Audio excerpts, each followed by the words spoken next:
Tana Mongeau is going to jail. Police report filed. Hey guys, today we're going to be talking about Tana Mongeau is going to jail. Police report filed. Let's get right into it.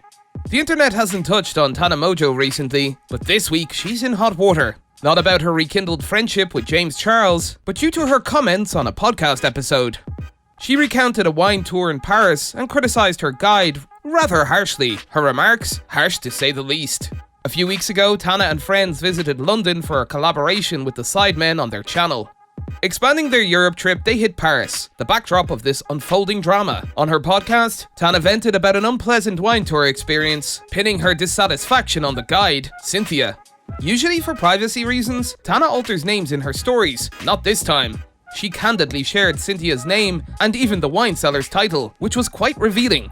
The background? A close friend recommended the wine tour to Tana, but having partied till 6 AM the previous night, she began the tour sleep-deprived and in a foul mood. Though she claimed the train ride to the vineyard took 3 hours, the guide's website mentions it's only an hour and 15 minutes. Tana's grievances started on the train. She expected food, and when none was offered, her hungover, sleepy and hungry self was further upset. Tana chose a fun over an educational tour, but she felt Cynthia delivered the opposite. Tana tried to snooze, but Cynthia kept engaging her in wine facts. Once they reached the destination, there were surprises for Tana, like the significant walking involved, and when she learned about a site with 550 stairs, she protested. Tana felt Cynthia was oversharing, not just about wine, but her personal life too. Despite Tana's clear request for a light-hearted tour, Cynthia, who was simply passionate about her work, provided a detailed experience. Tana often tuned her out with her headphones, which Cynthia deemed disrespectful. The bottom line? Tana, having paid for the tour, felt justified in her expectations, but disregarding a guide, especially one just doing her job with zeal, is uncourteous, and perhaps influencers shouldn't expect special treatment when touring traditional venues. Tana was on a wine tour and couldn't wait to get home. She had even made arrangements to have lunch at a fancy place and considered cancelling it. The tour wasn't exclusive to her group. Others were eager to learn and weren't nursing a hangover like Tana and her friends. Instead of a private experience, there were multiple tour groups, each with different expectations. While Tana's group was looking for fun, others genuinely wanted to learn. Even though Tana's group indicated they wanted a laid-back tour, some level of education was expected.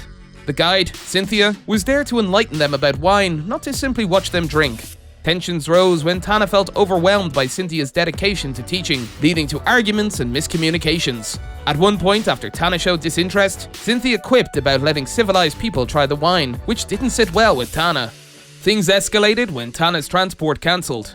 Cynthia generously offered them a ride from the vineyard service. However, Tana was upset when she learned lunch was indeed cancelled after a previous misunderstanding. This led to more confrontations, with Tana even downing a wine bottle in defiance.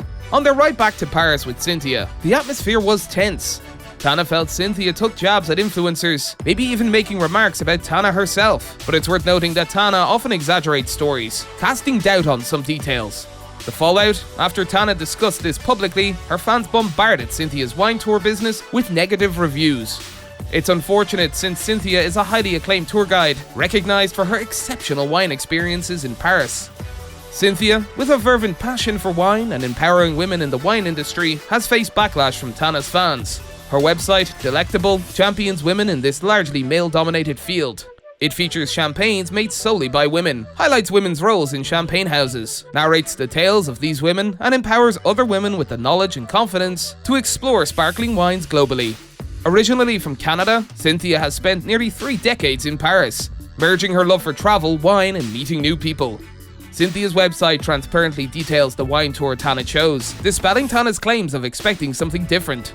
The itinerary started with a meetup at Gardale's train station and included train journeys, walks through vineyards, private tours, and tastings. It emphasized Cynthia's company throughout, including the educational bits about wine, its history, and the region. At no point did it suggest food on the train. Contrary to Tana's complaints, the tour was clearly not about just guzzling wine.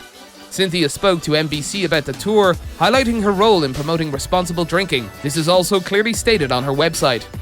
The aftermath of Tana's podcast saw Cynthia being targeted with negative feedback and threats, jeopardizing her business and personal safety. Some even aimed to find her personal details. Online comments painted Cynthia in a negative light, urging future customers to avoid her. The backlash didn't end there. Tana faced consequences with her sponsor, Babbel, after making a derogatory comment about Cynthia during a sponsored segment. Babbel promptly severed ties, stating Tana's behavior was inconsistent with their values. The initial amusement of Tana's fans over the podcast is waning, with many realizing Tana's behavior as typifying an entitled American tourist, lacking respect for different cultures. Broadcasting Cynthia's details, endangering her profession and reputation, seems far from justified. That's all for today, and we'll be sure to catch you all in the next one.